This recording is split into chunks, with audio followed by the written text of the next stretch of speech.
I don't think it's easy for anyone. It's saying that there's something wrong with me. And for me, it just sort of crumbled one day. You know, Stacey sort of said, I don't think you're okay. Something's up. I know you're struggling. And I think I pretty much just broke down and I couldn't go to work that day. I was just like, I just can't do it. We do know that mental health problems are more common in men from birth to the first 12 months after the birth. And a major meta-analysis has confirmed that the rates can be as high as 10 to 15%. And most of these problems occur in 3 to 6 months postpartum.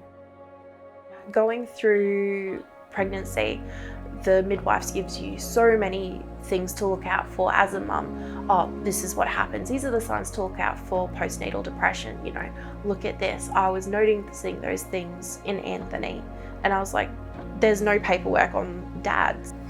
I would be lying if I said that I didn't feel that I had let him down, because one, being a midwife, and I'm supposed to be this so-called person who knows all about this and knows all about postnatal depression, but a lot of people don't realise that men can get postnatal depression and that as well.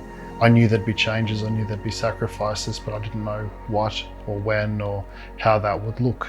I could definitely see things getting to a stage where I'd go, you know what, I'm not helping. I don't feel like anything I'm doing is contributing positively. It's best if I'm not here. That makes sense. You know, I'm glad we didn't get there. It's a gorgeous lady. There's this male stereotype of being the strong one, you know, someone who can function under any circumstances. I think we need to change that. You know, men are human beings. You know, it is okay to say that, yes, I'm not sleeping, I'm not drinking, I'm losing weight, I've had so much anxiety, I need some help. It is okay to take help. You're not going to like what I'm going to do, but I need to do it for us, for the family. We're going to go book in for a doctor and you're going to have a chat with them. The doctor was able to prescribe medication and a health plan moving forward. And as soon as he's gone in for the doctor and he realises he's not alone, it happens to lots of other men, lots of other fathers go through this. He's like, oh, okay, I'm actually justified in a way to be like, I can actually feel like this, I can feel overwhelmed. I think forcing him to do that was the best thing that we've ever done. I think we need to normalize this experience, and we need to make sure that we are actually empowering men to seek help. And they should not feel out of place seeking help. If one person's going to have listen to my story and go, well, here's something I can do to not go through all of that, then it's worth it. Because if I can stop someone from going through all of this, or, you know, help somebody, you know, make the most of their opportunity of being a father, then, you know, all of this crap's worth something to someone. And it means that at least someone's getting a positive out of the negative that I went through. And that's, I guess, why I do Dad's Group.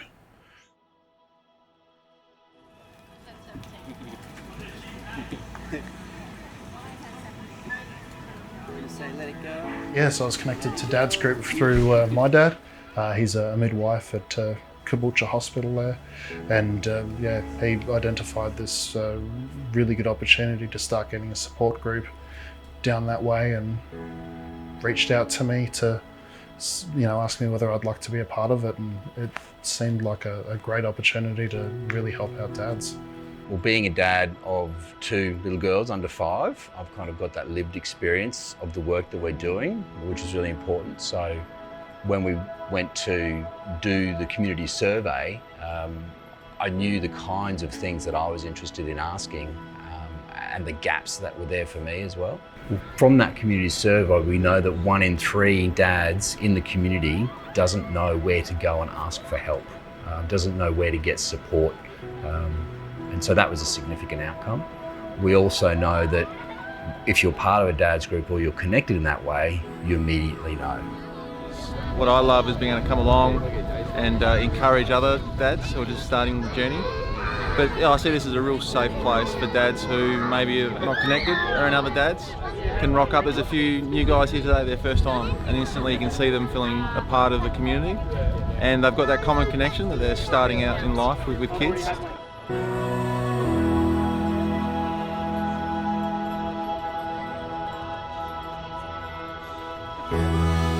So from the community survey, we also noted that 5 times as many dads in the general community and their families felt less connected to that community than those in Dad's group. So it helps to build that community connection as well. A lot of guys in fatherhood feel like they're, I suppose, useless in a way and can't help and don't have the time to take the little one out, but it just gives an avenue and I suppose a support base. They look at that child, oh, my child's doing that, oh, so that's normal. Oh, your child's doing that, oh, that's normal.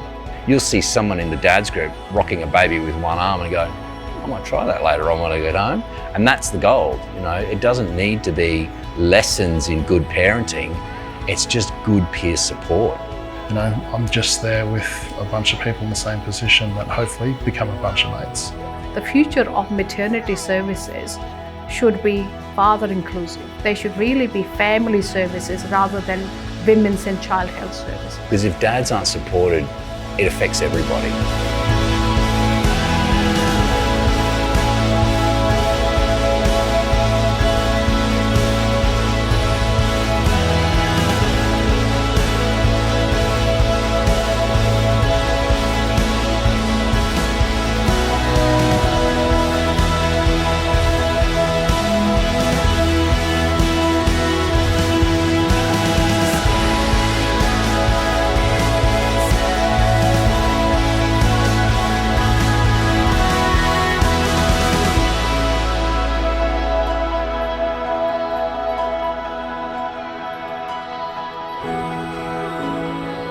Having the support network, you could see an instant change in him. He felt worthy again. He was like, okay, well, I'm not being silly, I'm not being stupid. Like, I got my husband back. Andy got the dad that he deserved, and Anthony got to be the dad that he always wanted to be.